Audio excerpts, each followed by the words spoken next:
ಮಧ್ಯಾಹ್ನ 3:10 ಸಂದರ್ಭದಲ್ಲಿ bomb ಸ್ಫೋಟಿಸುವುದಾಗಿ email ಬೆದರಿಕೆ ಬಂದಿದೆ. ಚಾಮರಾಜನಗರ ಜಿಲ್ಲಾಡಳಿತ ಭವನಕ್ಕೆ ಬಾಂಬ್ ಬೆದರಿಕೆ ಬಂದಿರೋದು ಇಮೇಲ್ ಮೂಲಕ. ಮಧ್ಯಾಹ್ನ 3:10 ಬಾಂಬ್ ಸ್ಫೋಟ ಮಾಡ್ತೀವಿ ಅಂತ ಬೆದರಿಕೆ ಹಾಕಲಾಗಿದೆ.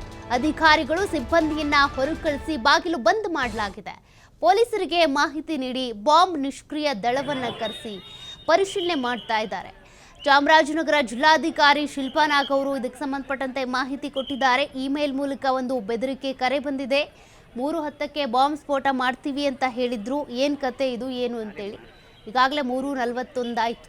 ಸದ್ಯಕ್ಕೆ ಈಗಾಗಲೇ ಬಾಂಬ್ ನಿಷ್ಕ್ರಿಯ ದಳದವರು ಬಂದು ಅಲ್ಲಿ ಪರಿಶೀಲನೆ ಮಾಡ್ತಾ ಇದ್ದಾರೆ. ಇದೊಂದು ಹುಸಿ ಕರೆನೂ ಆಗಿರ್ಬೋದು, ಬಟ್ ಯಾವುದನ್ನು ನಿರ್ಲಕ್ಷ್ಯ ಮಾಡುವಂತಿಲ್ಲ ಅಲ್ವಾ. ಹಾಗಾಗಿ ಈಗಾಗಲೇ ಬಾಂಬ್ ನಿಷ್ಕ್ರಿಯ ದಳವನ್ನು ಕರೆಸಿ ಪರಿಶೀಲನೆ ಮಾಡ್ತಾ ಇದ್ದಾರೆ.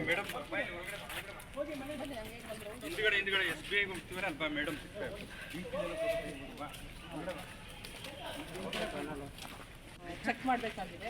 ನಿಯರ್ ಪಬ್ಲಿಕ್ ಪ್ಲೇಸ್ ಕೂಡ ಚೆಕ್ ಮಾಡಬೇಕು ಮೇಡಂ. ಹಿಂದ್ಗಡೆ ಎಸ್ಬಿಐ ಹೋಗ್ತೀವಲ್ಲ ಅಲ್ವಾ ಮೇಡಂ.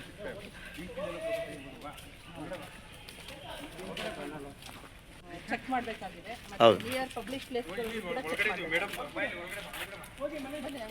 ಹಿಂದ್ಗಡೆ ಎಸ್ಬಿಐ ಹೋಗ್ತೀವಲ್ಲ ಅಲ್ವಾ ಮೇಡಂ.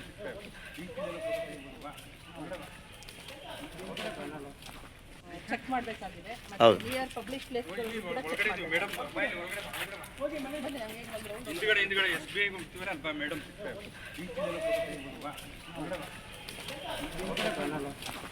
ಚೆಕ್ ಮಾಡಬೇಕಾಗಿದೆ. ನಿಯರ್ ಪಬ್ಲಿಕ್ ಪ್ಲೇಸ್ ಕೂಡ ಚೆಕ್ ಮಾಡಬೇಕು ಮೇಡಂ.